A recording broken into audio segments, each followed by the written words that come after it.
बोलो विष्णु भगवान की जय। बोलो एकादशी भगवान की जय। कृष्णाय वासुदेवाय हरये परमात्मने प्रणतः क्लेशनाशाय गोविन्दाय नमो नमः। कस्तूरीतिलकं ललाटपटले वक्षस्थले कौस्तुभं नासाग्रे वरमौक्तिकं करतले वेणुकरे कङ्कणं सर्वाङ्गे हरिचन्दनं स्वलितं कण्ठे च मुक्तावली गोपस्त्रीपरिवेष्टितो विजयते गोपालचूड़ामणि।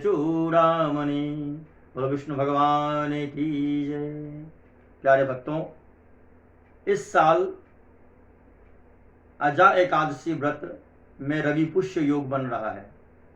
अजा एकादशी भाद्रपद मास के कृष्ण पक्ष की एकादशी तिथि को रखा जाता है। इस दिन भगवान श्री हरि विष्णु या फिर भगवान ऋषिकेश की पूजा करते हैं और नियम पूर्वक व्रत रखते हैं। धर्मराज युधिष्ठिर ने भगवान श्री कृष्ण से भाद्रपद कृष्ण पक्ष के एकादशी व्रत के महत्व और पूजा के विधि के बारे में बताने का निवेदन किया।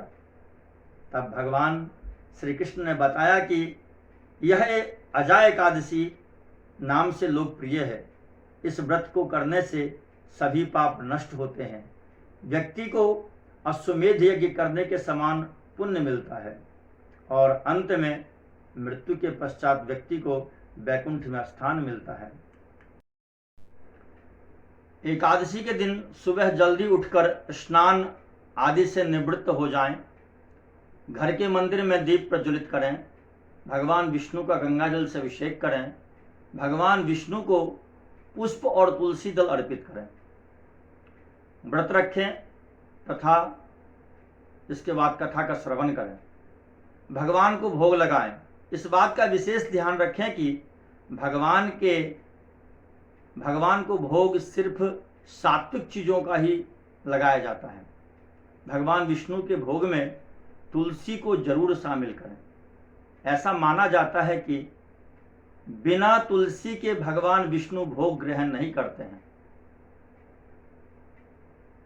इस अजा एकादशी व्रत कथा कुछ इस प्रकार है। कुंती पुत्र युधिष्ठिर बोले कि हे जनार्दन, अब आप मुझे भादो की कृष्ण पक्ष की एकादशी के बारे में बतलाइए। उस एकादशी का नाम तथा विधि क्या है, सो विस्तार पूर्वक कहिए। श्री कृष्ण भगवान बोले कि हे राजर्षि, भादो की कृष्ण पक्ष की एकादशी को अजा एकादशी कहते हैं। जो मनुष्य इस दिन भगवान की भक्ति पूर्वक पूजा करते हैं तथा व्रत करते हैं, उनके समस्त पाप नष्ट हो जाते हैं। इस लोक और परलोक में सहाय करने वाले इस एकादशी व्रत के समान विश्व में दूसरी एकादशी नहीं है। इस एकादशी की कथा इस प्रकार है।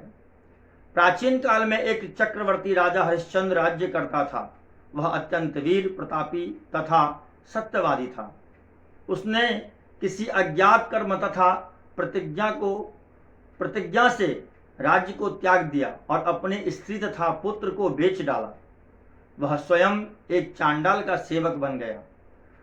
उसने इस चांडाल के यहाँ कफन लेने का काम किया, परंतु उसने इस आपत्ति के काम में सत्य को न छोड़ा। जब इस प्रकार रहते हुए उनको बहुत वर्ष हो गए तो उसने अपने इस नीच कर्म पर बड़ा दुख हुआ और उससे मुक्ति होने का उपाय खोजने लगा। वह उस जगह सदैव इसी चिंता में लगा रहता था कि मैं क्या करूं। एक समय जबकि वह चिंता कर रहा था, गौतम ऋषि आए। राजा ने उन्हें देखकर प्रणाम किया और अपने दुख की कथा सुनाने लगे। महर्षि गौतम राजा के दुख से पूर्ण वाक्यों को सुनकर अत्यंत दुखी हुए और राजा से बोले, हे कि राजन, भादो कृष्ण पक्ष से अजा एकादशी होती है। एकादशी का विधि पूर्वक व्रत करो तथा रात्रि जागरण करो। इससे तुम्हारे समस्त पाप नष्ट हो जाएंगे। गौतम ऋषि राजा से इस प्रकार कह करके अंतर्ध्यान हो गए। हे राजन, यह सब अजा एकादशी के व्रत का प्रभाव था। जो मनुष्य इस व्रत को विधि पूर्वक करते हैं तथा रात्रि जागरण करते हैं, उनके समस्त पाप नष्ट हो जाते हैं और अंत समय स्वर्ग को जाते हैं।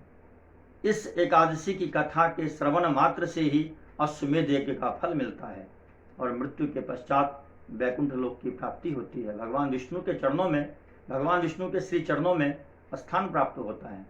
तो प्यारे भक्तों, यह भाद्रपद के कृष्ण पक्ष की एकादशी अजा एकादशी कथा आपने श्रवण किया और विधान ये है, जो कथा श्रवण के बाद नाम संकीर्तन अवश्य करना चाहिए। तो एक बार हमारे साथ आप मिलकर के नाम संकीर्तन के लिए करें।